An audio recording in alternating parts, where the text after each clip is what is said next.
Hello friends, आज फिर से हम एक बहुत ही इम्पोर्टेंट योजना के बारे में पढ़ेंगे जिसका नाम है मुख्यमंत्री कन्यादान योजना। ये योजना बहुत से एग्जाम में बहुत बार पूछी जा चुकी है, इसलिए बहुत इंपॉर्टेंट रहती है। तो पिछली बार की तरह ही हम पहले इसका एक एग्जाम में आया हुआ क्वेश्चन देखेंगे और फिर उसके बाद हम इस योजना को डिटेल से पढ़ेंगे। तो चलिए दोस्तों शुरू करते हैं। मुख्यमंत्री कन्यादान योजना के अंतर्गत अंत्योदय परिवारों, आस्था कार्ड धारकों और अन्य श्रेणियों के BPL परिवारों की बेटियों के विवाह के लिए कितनी धनराशि प्रदान की जाती है। तो देखिए दोस्तों, बहुत ही सिंपल सा क्वेश्चन पूछा है। इसमें स्टेटमेंट वाला क्वेश्चन नहीं है, डायरेक्ट क्वेश्चन पूछा है कि कितनी धनराशि जो है प्रदान की जाती है।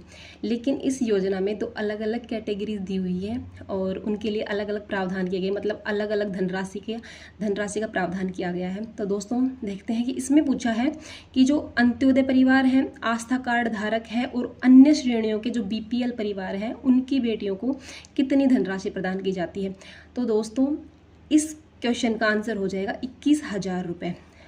अंत्योदय परिवारों और आस्था कार्ड धारकों की जो और अन्य श्रेणियों के जो BPL परिवार हैं, उनकी जो बेटियों के विवाह के समय जो मुख्यमंत्री कन्यादान योजना है, इसके अंतर्गत 21,000 रुपये जो है वो धनराशि जो है प्रदान की जाती है। तो दोस्तों अब इस योजना को हम डिटेल से देखते हैं। तो चलिए दोस्तों देखते हैं।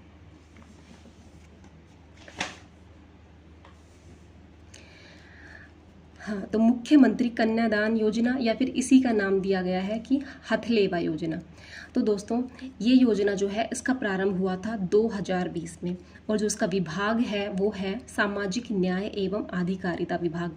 विभाग याद रखना बहुत ज़रूरी है दोस्तों, क्योंकि बहुत बार एग्जाम में विभाग पूछ लिया जाता है कि ये योजना जो है किस विभाग के द्वारा संचालित की जा रही है। तो विभाग को याद रखना बहुत ही ज़्यादा ज़रूरी है। और इस योजना का जो उद्देश्य है वो है कि आर्थिक रूप से जो कमज़ोर परिवार की जो बेटियां हैं उनके विवाह के लिए आर्थिक सहायता प्रदान करना। तो दोस्तों हम पात्रता देख लेते हैं। A और B यानी कि दो प्रकार से अलग अलग पात्र बताए गए हैं। कुछ परिवार जैसे SC ST अल्पसंख्यक वर्ग के जो BPL परिवार हैं उनके लिए अलग से प्रावधान कर रखे हैं, और जो शेष BPL परिवार हैं और जो अंत्योदय परिवार हैं, आस्था कार्डधारी हैं, विधवा महिलाएं हैं और विशेष जो योग्यजन हैं, उनकी बेटियों के लिए अलग से जो है वो प्रावधान किए गए हैं। तो सबसे पहले हम देखते हैं कि सबसे पहले देखते हैं SC ST अल्पसंख्यक वर्ग के जो BPL परिवार हैं उनको कितनी राशि जो है वो आर्थिक सहायता दी जाती है। तो जो श्रेणी दे रखी है कि जैसे सामान्यतः तो दिए जाते हैं 31,000 रुपये। किनको? SC ST अल्पसंख्यक BPL जो परिवार हैं उनको सामान्यतः जो राशि दी जाती है 31,000। और अगर जो लड़की है वो 10वीं पास है तो दिए जाएंगे 41,000 रुपये दोस्तों। और अगर उसने स्नातक स्तर कंप्लीट कर लिया है तो उसे दिए जाएंगे 51,000 रुपये। इसी प्रकार से 20 श्रेणी में कि जो अन्य जो सभी BPL परिवार है वो अंत्योदय परिवार, आस्था कार्डधारी, विधवा महिलाएं जो है और विशेष योग्यजन है, उनमें अगर सामान्यतः तो दिए जाते हैं 21,000 और अगर लड़की 10वीं पास है तो दिए जाएंगे 31,000 रुपये और स्नातक पास है अगर तो उनको दिए जाएंगे 41,000 रुपये। तो देखिए दोस्तों, मुख्य पात्रता जो सभी योजनाओं में रहती है, जो राज्य की सभी योजनाओं में रहती है कि राज्य का मूल निवासी ही होना चाहिए।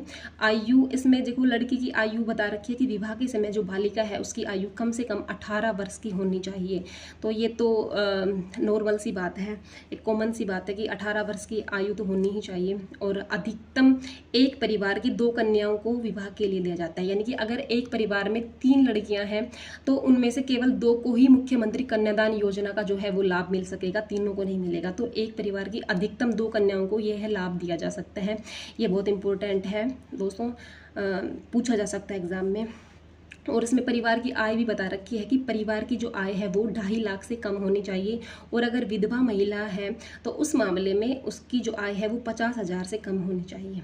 और हाँ दोस्तों, एक बहुत ही इंपॉर्टेंट फैक्ट दे रखा है कि जो महिला खिलाड़ी हैं उनकी स्वयं की जो शादी है, उनके स्वयं के विवाह के लिए भी वो जो खिलाड़ी है वो पात्र होंगी मुख्यमंत्री कन्यादान हथलेवा योजना में।